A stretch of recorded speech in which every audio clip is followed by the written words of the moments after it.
Are you a fan of Mike Ashley, Michael? Can you tell? No, I'm not. As there's a lot of people in Newcastle. Yeah. When he first came in, it was great to see somebody take over, but he's got his own agendas at that football club.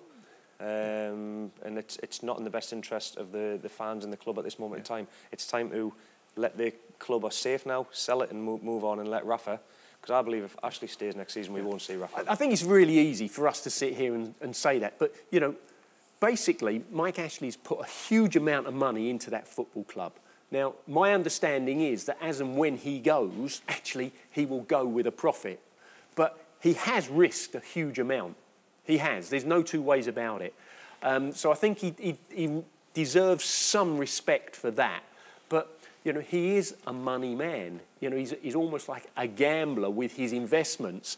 And he's gambled on Newcastle. And regardless of whether you think it's been good or bad, the truth is, as a gambler, he's come out of it, or he will come out of it, if and as and when he sells it, I believe, on top. But Newcastle are in now a great position. Having got relegated, they've bounced straight back up. They've now consolidated. They're going to be in the Premier League next season. You know, if they can... You've just seen the support there today. If they can get it right with regards to the ownership and the structure and everything, you know, it's potentially a huge club. Okay, is the biggest thing right now for them, or Newcastle, to retain the services of Rafa Benitez? Because we've spoken about this.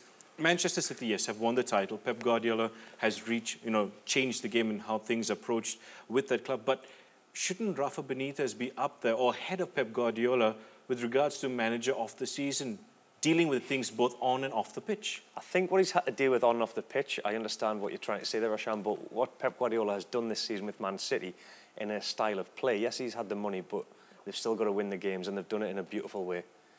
Rafa, on the other hand, has had a lot more stuff to deal with off the park. But is it the integrity that he's shown there? Is that I think he's shown great integrity. And to stay there, that's where, if there's another award to give Rafa, I think we should give him the sentimental one, yes, but you can't compare him with what Pep has done and that football style. Isn't that a bit harsh, seeing that the players he's had, he went down into the Championship, he's come back up, he's put them into safety? Yeah, well, there's no set criteria as to what you need to do to become Manager of the Year. It's very subjective.